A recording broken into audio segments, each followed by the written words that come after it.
The state of Israel is almost seen as a pariah state in that neighborhood, and that the only friend they have, real friend if you may, is the United States of America.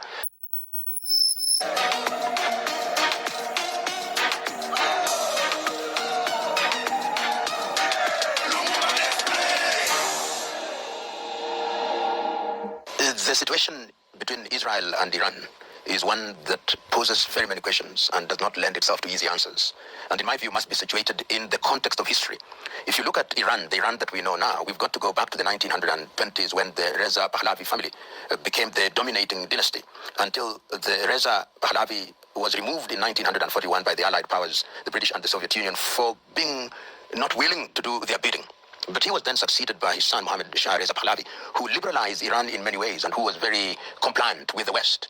And of course, that then led to the emergence of the Ayatollahs, and culminating in the 1979 emergence of the Ayatollahs and the abolition of the Pahlavi dynasty. And something begins to happen at that time, because the Ayatollahs come in with a theocratic regime, which clearly states that they do not recognize the state of Israel, and that in fact the state of Israel must be wiped off the surface of the earth.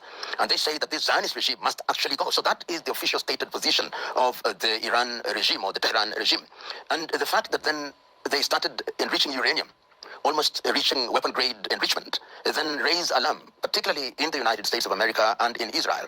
And the argument that is being put forth by the Netanyahu regime is that they have credible evidence, or that they had credible evidence, that the Iranians had crossed the red line in terms of enrichment, and that they cannot allow the regime to have a nuclear weapon.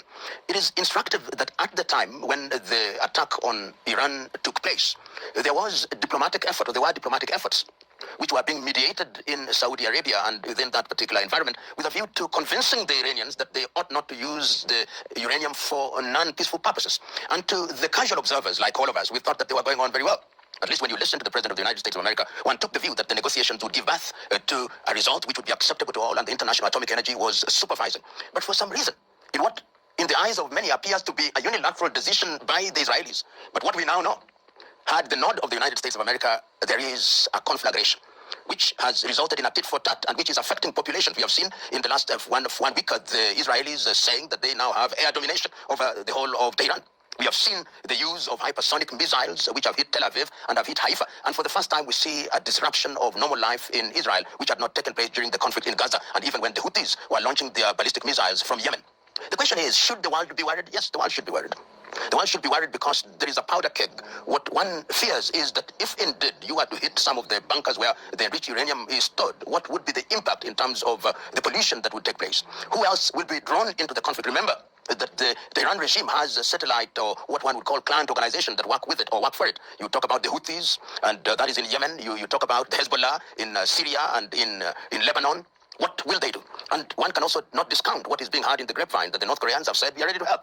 The Chinese are also said to be said, we are ready to help, even if it is in a subterranean manner. And the United States of America, thus far, has not entered into the conflict directly, but we know that their military assets are moving closer and closer to the theater of war.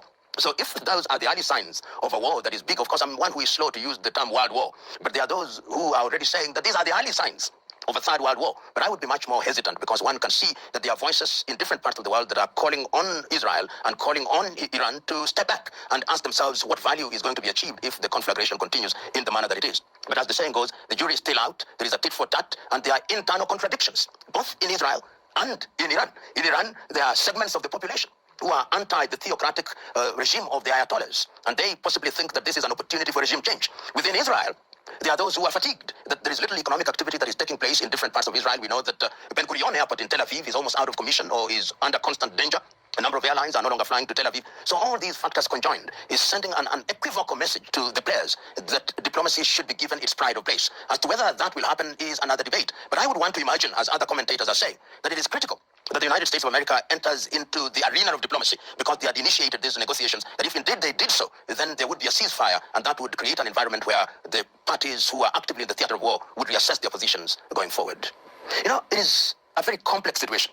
I have had an argument being put forth that the Iranians were going on with enrichment, all the negotiations notwithstanding, that the Iranians were not responding to the ultimatum that was given by the United States of America, and the President of the United States of America has actually said we gave them 60 days, and it's on the 61st day that we saw Israel do what they did. And further, it is also being said that they were engaged in proxy activities through the Houthis and even through Hezbollah. So what changed? I think a number of things changed, but as one must always do, is to look at the history of it. What is the history of it? That there are geopolitical reasons why the United States of America, which until a few years ago has been the hegemon, would want to ensure that it does not lose its foothold in that region, and that they would not allow a regime which they consider to be rogue in Tehran to have a military that has in its arsenal a nuclear device. So I think that when all these things were assessed, the Israelis must have received the green light. You go and test the waters. And it is also possible that the Israelis, when they entered into this arena, did not imagine that the response would be like it is. And right now, it is, as Shakespeare once said, that they have waded so deep into blood that to go forth is as tedious as to go back. And they find themselves between the devil and the deep blue sea in a catch-22 situation. The question is, what do you do? And that is why I think, therefore, that the voice, for example, of the United Nations for whatever